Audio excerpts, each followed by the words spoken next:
प्रिय विद्यार्थियों, हम वर्तमान में राज्यसभा की संरचना पढ़ रहे हैं। इसको मैं दोबारा रिपीट कर रहा हूँ। कुल सदस्य संख्या 245 राज्यसभा की, 12 सदस्य राष्ट्रपति द्वारा मनोनीत, 229 सदस्य विभिन्न राज्यों से निर्वाचित, 4 सदस्य संघ राज्य क्षेत्रों से निर्वाचित। कुल सदस्य संख्या 233 निर्वाचित सदस्यों की। ध्यान रहे, कुल सदस्य संख्या निर्वाचित सदस्यों की 233। ये जो आवंटन है ये संविधान की चौथी अनुसूची के द्वारा जनसंख्या के आधार पर किया गया है।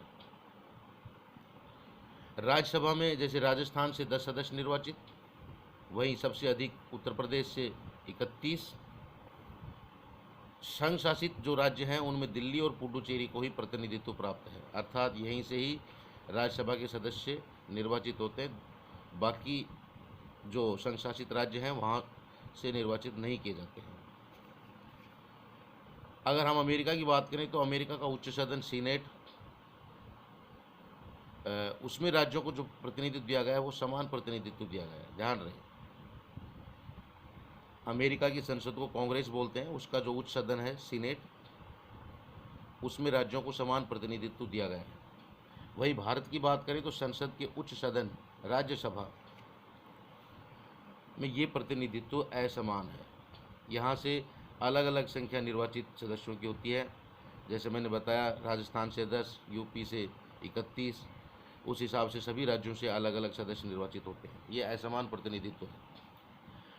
अब राज्यसभा सदस्यों का निर्वाचन किस रीति से किया जाता है? तो संविधान के अनुसार राज्यसभा सदस्यों का निर्वाचन राज्यों की विधानसभाओं के सदस्यों द्वारा किया जाता है।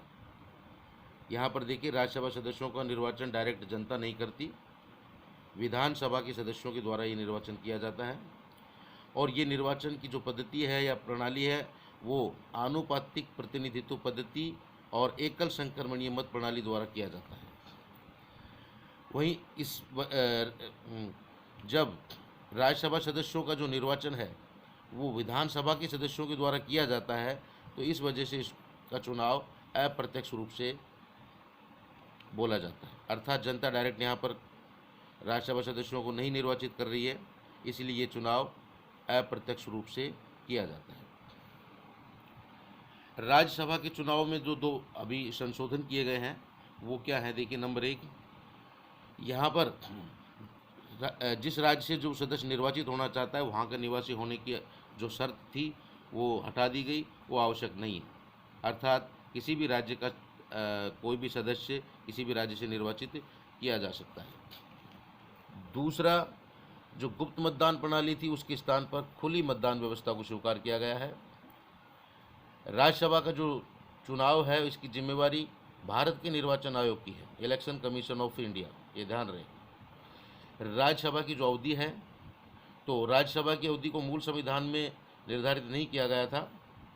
इसको संसद ने जनप्रतिनिधित्व अधिनियम 1951 के द्वारा, जनप्रतिनिधित्व अधिनियम 1951 के द्वारा कार्यकाल 6 वर्ष निर्धारित किया गया सदस्यों का।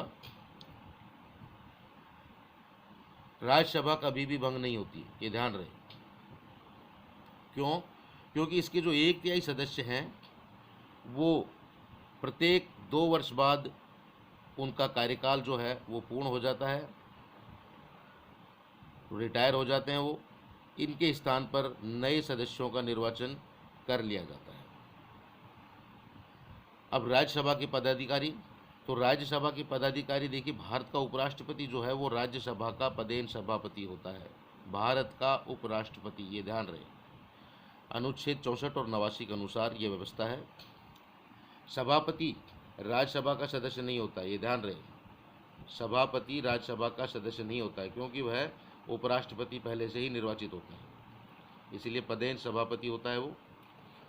सभापति के अलावा एक उपसभापति होगा और उसका निर्वाचन राज्यसभा के सदस्यों में से ही किया जाता है, अनुच्छेद 89।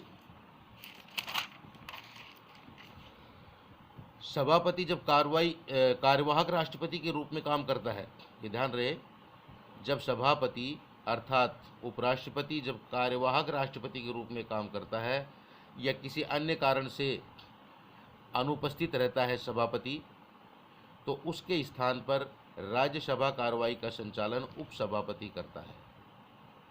धन्यवाद। अगला वीडियो जल्द ही अपलोड कर रहा हूँ।